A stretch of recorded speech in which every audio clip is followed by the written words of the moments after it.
In this tutorial, I'm going to show you how to create a dashboard in Smartsheet so you can visualize important project information and keep everything organized in one place.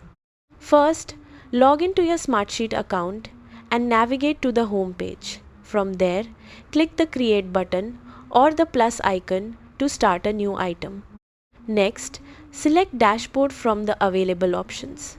You can either start with a blank dashboard or choose a template to save time and get a pre-built layout.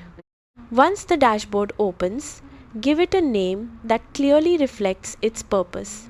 Then begin adding widgets to display the information you want to track.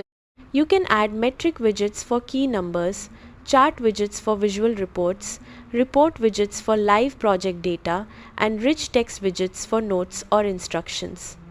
Arrange the widgets in a layout that makes sense for your team and connect them to the relevant sheets, reports, or summary data.